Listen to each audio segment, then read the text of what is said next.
Hello everyone. तो आज है हमारा कैपेसिटर का लेक्चर नंबर 2 जिसमें हमने ये 5 टॉपिक्स स्टडी करने हैं।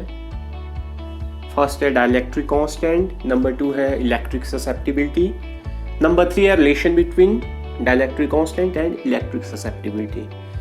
4th टॉपिक है electric capacitance of a conductor और फिर हम लास्ट टॉपिक करेंगे प्रिंसिपल ऑफ कैपेसिटर।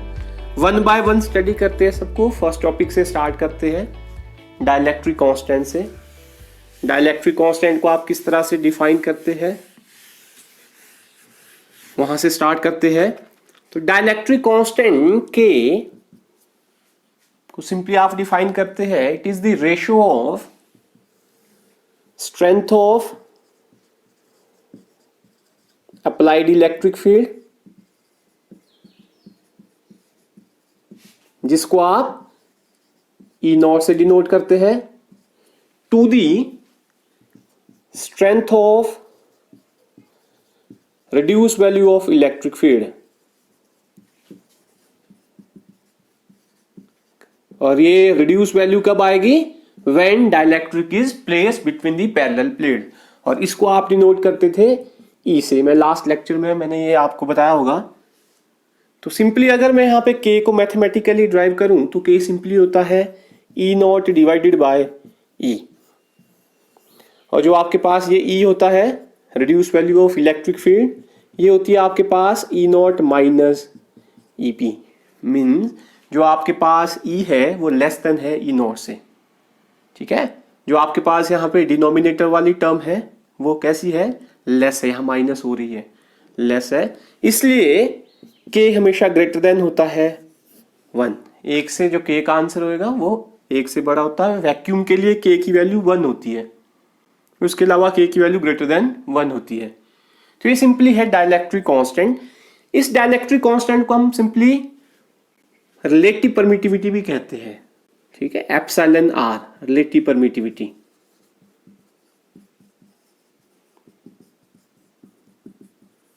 ठीक है, तो हम सिंपली इसको रिलेटिव परमिटिविटी भी कहते हैं, जिसको हम कुछ इस तरह से भी डिफाइन करते हैं। ये होती है आपके पास परमिटिविटी ऑफ मीडियम और ये होती है परमिटिविटी ऑफ फ्री स्पेस। तो आप इस तरह से भी डिफाइन करते हैं इसको, डाइलेक्ट्रिक कांस्टेंट को। तो ये आपने कर लेना, आपको पता होना चाहिए डाइलेक्ट्रिक कांस्टेंट क्या है। रेशियो होती है simply strength of applied electric field to the strength of reduce value of electric field. ये वो वैल्यू है इलेक्ट्रिक फील्ड की जो रिड्यूस होके आती है आपको कब? जब आपकी electric field due to polarisation develop होती है डाइलेक्ट्रिक के अंदर। तो ये था हमारा फर्स्ट टॉपिक डाइलेक्ट्रिक कांस्टेंट। अब चलते हैं टॉपिक नंबर 2 इलेक्ट्रिक ससेप्टिबिलिटी। काई से डिनोट करते हैं इसको, इलेक्ट्रिक ससेप्टिबिलिटी।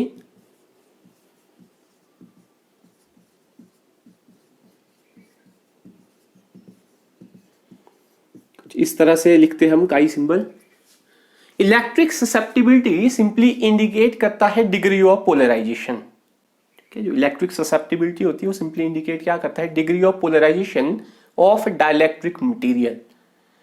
ठीक है, जब आपने इलेक्ट्रिक फील्ड लगाई होगी। तो इस इलेक्ट्रिक ससेप्टिबिलिटी के लिए यहाँ एक छोटा सा रिलेशन है, आपने थोड़ा ध्यान रखना है कि इलेक्ट्रिक जो ससेप्टिबिलिटी है उसका रिलेशन पोलराइजेशन और इलेक्ट्रिक फील्ड के साथ क्या है। तो एक्सपेरिमेंटली ये फाइंड आउट हुआ कि जो आपके पास पोलराइजेशन है P वो डायरेक्टली प्रोपोर्शनल होती है reduce value of electric field E। ठीक है, जब आपने डाइलेक्ट्रिक प्लेस करा उसके बाद जो आपको रिजल्टेंट इलेक्ट्रिक फील्ड मिलती है E उसके प्रोपोर्शनल होता है जो आपके पास होती है पोलराइजेशन। ठीक है, तो यहाँ पे प्रोपोर्शनलिटी के लिए कांस्टेंट आते हैं हमारे पास एप्सिलॉन नॉट। ये मैं बताऊंगा ये क्यों रखा होता है यहाँ पे। यहाँ आता है काई E और इसको कहते हैं हम कांस्टेंट ऑफ प्रोपोर्शनलिटी।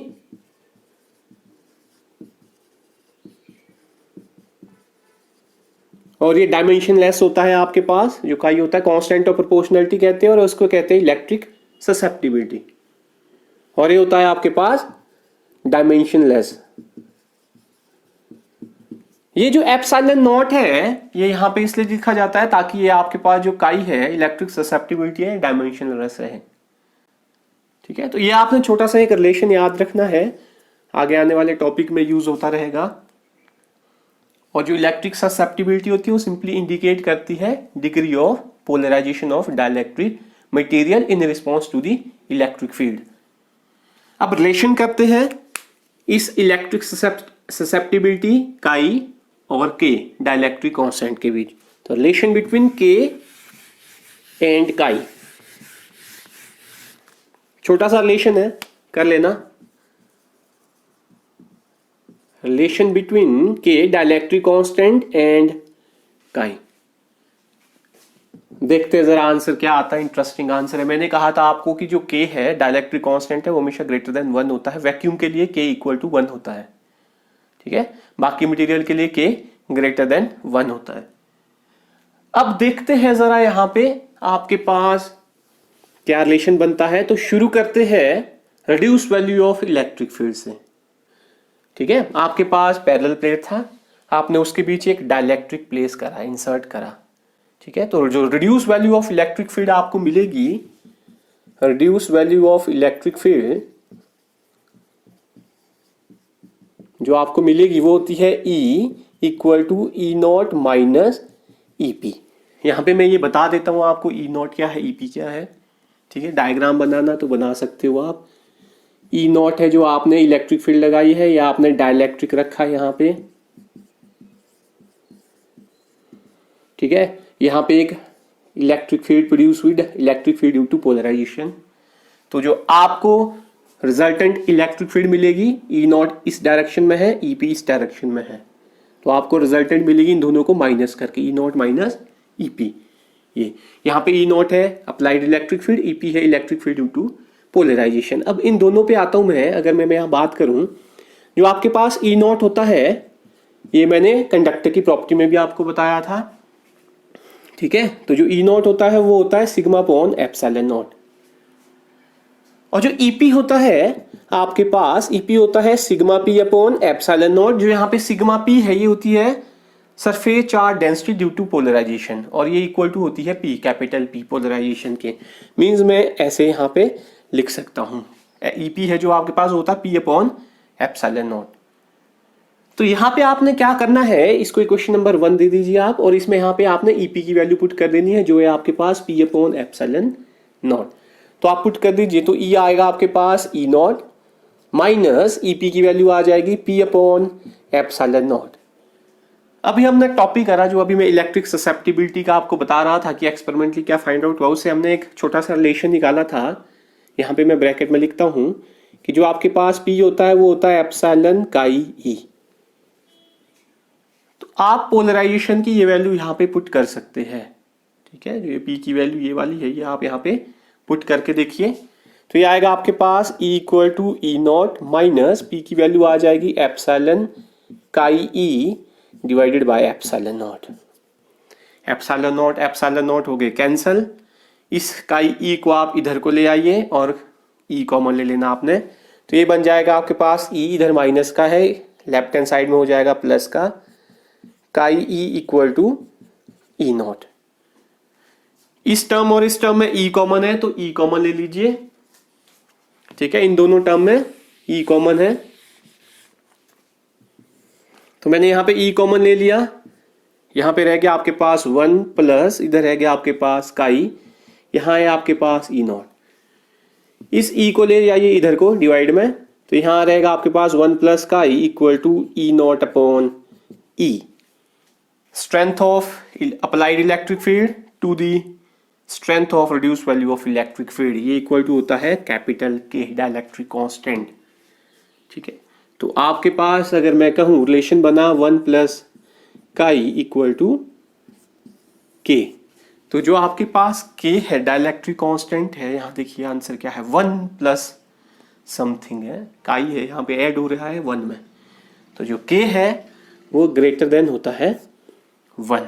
वैक्यूम के लिए मैं बता चुका हूं आपको, वैक्यूम के लिए के कितना होता है 1, ठीक है। तो इस टॉपिक को कर लेना, रिलेशन बिटवीन के एंड काई।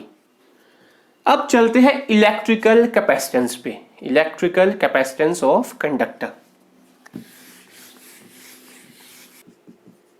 Electrical capacitance of a conductor.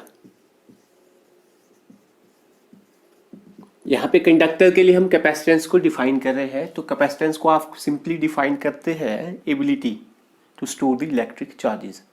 ठीक है, कंडक्टर के लिए डिफाइन कर रहे हैं तो conductor ability to store the electric charges, उसकी एबिलिटी वो कितना चार्ज को स्टोर कर सकता है, उस टर्म को हम कहते हैं सिंपली कैपेसिटेंस। कैपिटल सी से इसको डिनोट करते हैं हम। ठीक है, मैं लिख देता हूं यहां आपको, electrical capacitance of a conductor is the measure of its ability to store the electric charges। ठीक है, उसकी एबिलिटी है चार्ज को स्टोर करने की। अब एक्सपेरिमेंटली क्या फाइंड आउट हुआ मैं आपको यहां बता देता हूं डायग्राम से। ठीक है, मान लीजिए मेरे पास ये कोई कंडक्टर है, अगर मैंने इसको सम अमाउंट ऑफ चार्ज दिया, मैंने इसको एक्सटर्नल सोर्स से क्या करा, सम अमाउंट ऑफ चार्ज दिया, तो ये फाइंड आउट हुआ कि ये some amount of electric potential acquire कर लेता है।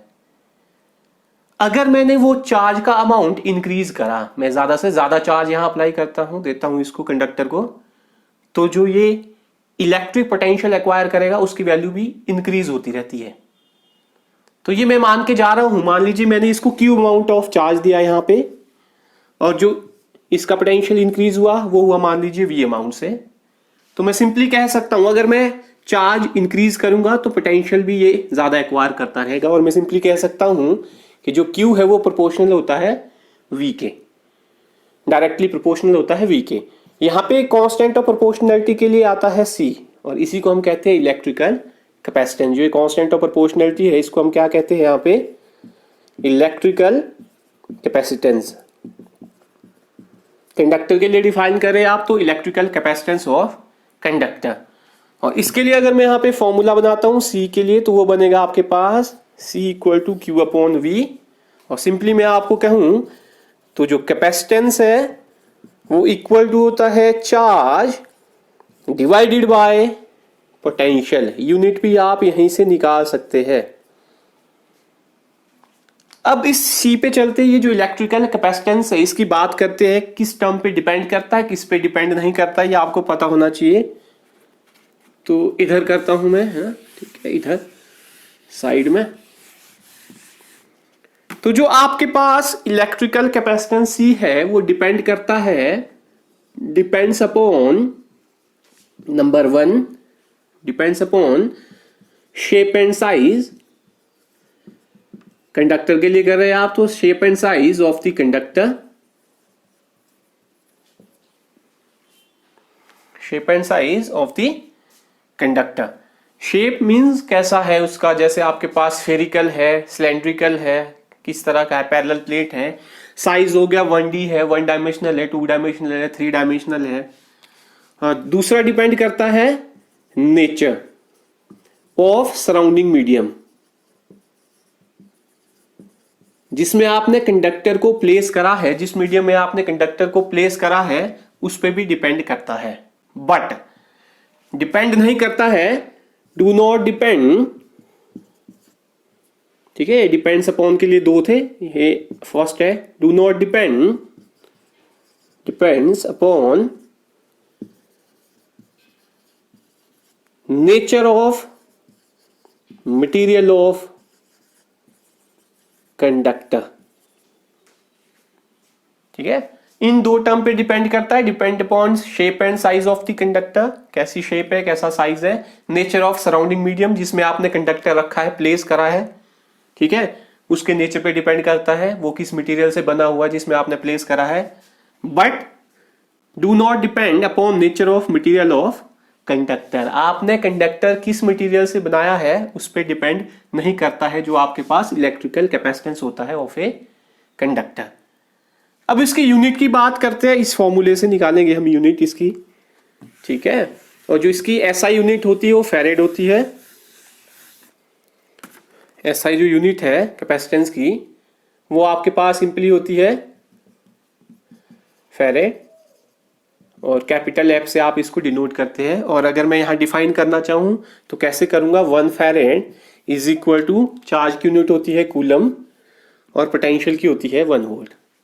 तो यहां मैं कंडक्टर के लिए 1 फैरेड को डिफाइन इस तरह से कर सकता हूं कि conductor is said to be have a capacitance of 1 farad if 1 coulomb of charge increase the potential of the conductor by 1 volt। तो आप कह सकते कि उसका कैपेसिटेंस कितना है, 1 फैरेड है। इसके अलावा थोड़ी सी आपको पता होना चाहिए कि मिली फैरेड का फैक्टर है जो वो कितने का होता है, 10⁻³ फैरेड का। अगर आपको आता है कहीं पे न्यूमेरिकल में माइक्रो फैरेड दी है वैल्यू, तो वो पता होना चाहिए आपको।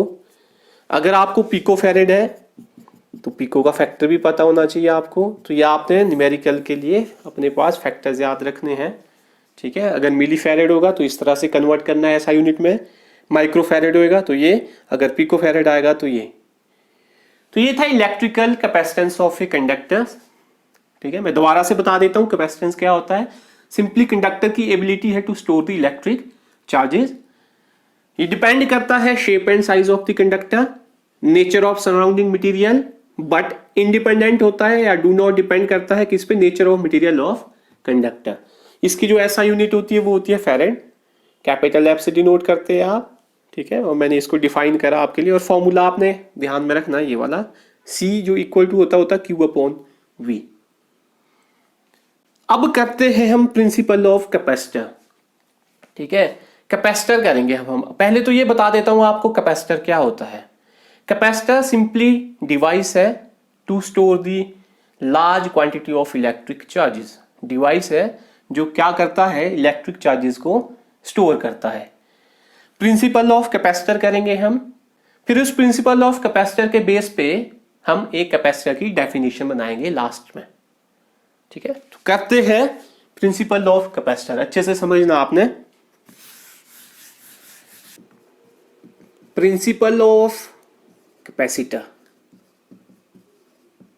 किस तरह से आप प्रिंसिपल है जो कैपेसिटर का उसको डिस्कस करेंगे। यहां पे 2 स्टेप में मैं कर रहा हूं जो आपके पास प्रिंसिपल ऑफ कैपेसिटर है, तो आपने ध्यान से सुनना और अपने पास नोट डाउन भी करते रहना, ठीक है।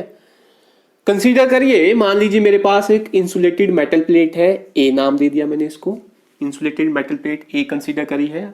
एक प्लेट है मेरे पास, उसको मैंने एक्सटर्नल सोर्स से पॉजिटिव चार्ज दिया। उसको क्या करा मैंने, एक्सटर्नल सोर्स से दे दिया पॉजिटिव चार्ज, ठीक है। एक्सटर्नल सोर्स से मैंने इसको पॉजिटिव चार्ज दे दिया, और कब तक देता रहा मैं, जब तक इसका पोटेंशियल मैक्सिमम ना बन जाए, ठीक है। मैं मेटल प्लेट ए को तब तक चार्ज सप्लाई करता रहा जब तक उसका पोटेंशियल मैक्सिमम ना बन जाए। अब इसका पोटेंशियल मैक्सिमम बन गया है, अगर आप अभी भी चार्ज सप्लाई करेंगे तो वो चार्ज सराउंडिंग में लीक हो जाएगा आपका, ठीक है। तो कोई फायदा नहीं है चार्ज देने का। अब चार्ज आप ज्यादा देने का आप करना क्या चाहते हैं, आप कैपेसिटेंस उसका बढ़ाना चाहते हैं कि चार्ज को स्टोर करने की जो एबिलिटी है वो उसकी इंक्रीज हो। तो उसको इंक्रीज करने का तरीका क्या है, इसके नियरर एक दूसरी मेटल प्लेट रख दी मैंने बी, एक दूसरी मेटल प्लेट बी रख दिया मैंने उसके सामने, मेटल प्लेट ए के सामने। अब ड्यू टू इंडक्शन क्या होगा, जो ये मेटल प्लेट है मेरे पास, इस वाले फेस पे नेगेटिव चार्ज डेवलप हो जाएंगे और आउटर सरफेस पे कौन सा हो जाएगा, पॉजिटिव चार्ज, ठीक है ना। कंडक्टर है, कंडक्टर मेटल है, इसके पास पॉजिटिव चार्ज में नेगेटिव चार्ज भी है। अब नेगेटिव चार्ज पॉजिटिव को अट्रैक्ट करता है, तो नेगेटिव चार्ज इस वाले फेस पे होगा, पॉजिटिव चार्ज बाहर वाले फेस की तरफ होगा, आउटर वाले पे, और नियर वाले पे कौन सा होगा, नेगेटिव। अब क्या होगा, यहाँ पे जो ये वाला है, यहाँ पे आपके पास जो नेगेटिव चार्ज है, ये जो नेगेटिव चार्ज आपने यहाँ पे रखा है, ठीक है, नियर फेस पे है, इस नेगेटिव चार्ज की वजह से इसका पोटेंशियल, मेटल प्लेट ए का पोटेंशियल डिक्रीज हो जाएगा, ठीक है। स्मॉल अमाउंट से क्या हो जाएगा, डिक्रीज हो जाएगा। आल्सो उसी टाइम पे जो यहाँ पे ये पॉजिटिव चार्ज है उसकी वजह से इसका पोटेंशियल इंक्रीज हो जाएगा, मींस इसका पोटेंशियल डिक्रीज भी हो रहा है, इंक्रीज भी हो रहा है। बट ओवरऑल अगर मैं कहूं तो जो नेगेटिव चार्ज है वो नियरर फेस पे है, ठीक है, जो नेगेटिव चार्ज है वो नियरर फेस पे है, इसलिए इसका पोटेंशियल स्मॉल अमाउंट से डिक्रीज होगा, ठीक है। पोटेंशियल क्या हो जाएगा आपका, स्मॉल अमाउंट से डिक्रीज हो जाएगा। अब आपने वही पोटेंशियल की वैल्यू अचीव करनी है, तो आप क्या करेंगे, इसको फिर से चार्ज सप्लाई करेंगे। Q proportional to V। आप इसको चार्ज सप्लाई करेंगे ताकि ये सेम जो पहले इसकी पोटेंशियल की वैल्यू थे उसी को क्या करे, अचीव करें। अब आपने इसको चार्ज सप्लाई करा तो इसकी एबिलिटी जो है चार्ज को स्टोर करने की वो क्या हो गई, इंक्रीज हो गई स्मॉल अमाउंट से, मींस कैपेसिटेंस बढ़ गया। फिर भी हमारा मन नहीं माना भैया, फिर भी हम नहीं माने, तो हमने क्या करना उसके बाद, स्टेप नंबर 2,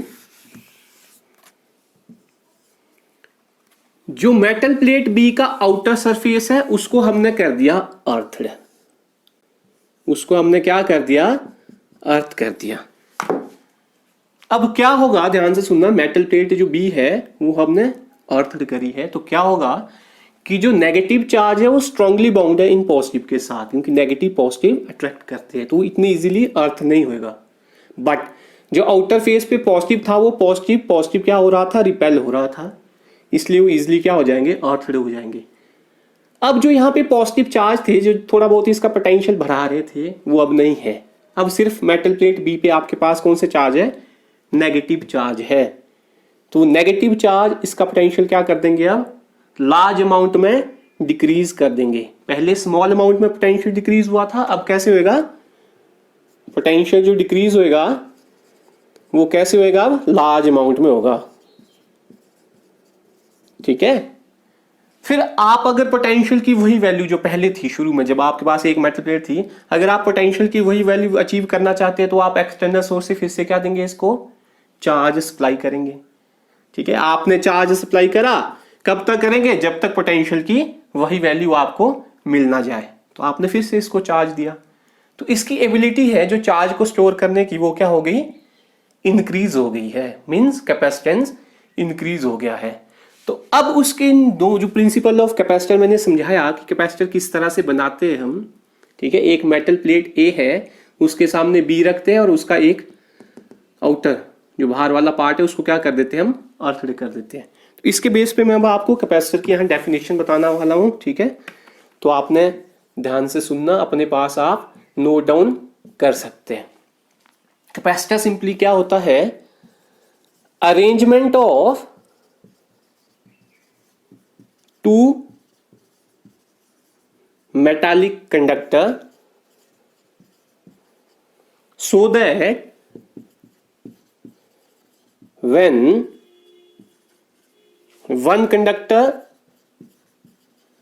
is earthed, एक को क्या करा आपने, अर्थ करा है। ठीक है, arrangement of two metallic conductor so that when one conductor is earthed, देखो आपने earthed करा है, another conductor has the ability to store a large amount of charge।